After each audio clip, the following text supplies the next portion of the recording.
Pay no mind to the bags under my eyes. I just woke up like 10 minutes ago. However, while I'm here, daily reminder to get your 10 to 15 minutes of daily morning sunlight, get your hydration in, and get a walk in to start your day. Those three things will change the course of your whole day. Now, for the video, my thoughts on cheat days. I keep getting this question, and my opinion on it has changed over time, and I kind of like where I am now with it, so I'll explain. Basically, people ask me what I think about a cheat day when cutting or when in a calorie deficit. You stay on track all week, you stay rigid, you stay in your deficit, and then one day a week you blow it out and you eat whatever you want. You don't really pay attention to calories. Typically, you eat junk food you wouldn't normally eat, and you just kind of go off the rails for one day. I myself certainly used to do these and used to enjoy them, but here are a few of the problems that I noticed when I was doing these on my fat loss journey. Number one, calories are kind of a game of weekly averages, just like anything else. As I've mentioned before, there's roughly 3,500 calories of stored energy in 1 pound of body fat. So 500 calorie deficit times 7 days a week is 3,500 calories is roughly 1 pound a week of fat loss or weight loss. It's not quite that clean cut. Our bodies are a little more complex than that, but generally that's a good rule of thumb.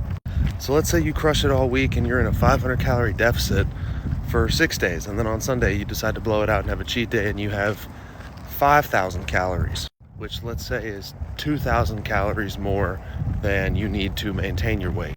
And like I said, over the course of that 6-day period, you were in a 500 calorie daily deficit, 6 times 5, 3,000, but you just went 2,000 over. Now, like I said, our bodies are not so black and white, they don't work quite like that, but effectively, what you can do is undo 2,000 calories of caloric deficit throughout the week, therefore slowing down your progress. I also don't really like the word cheat days because I think it establishes a weird relationship with food where you get this kind of odd work for reward food relationship, and you start to inherently label foods as bad or good, and they're all just food. You just need to be aware of some serve less of a purpose to your body and goal than others. So now I just kind of view food as food, and I genuinely enjoy eating mostly whole foods from just reframing my habits. And if I want a fucking cheeseburger, I'm gonna have a fucking cheeseburger. It's also important to eat foods that don't feel restrictive to you. I mean, I eat steak and ground beef and potatoes every night. I don't feel restricted eating that.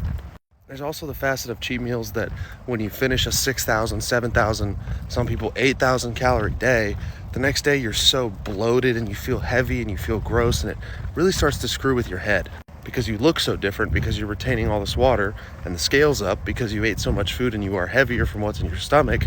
This is getting a little bit long-winded. I'm still not fully awake yet, but the point is I'm not a huge fan of cheat days. If you want to have a cheat food, go for it, but be aware that it could undo your progress or slow down your progress.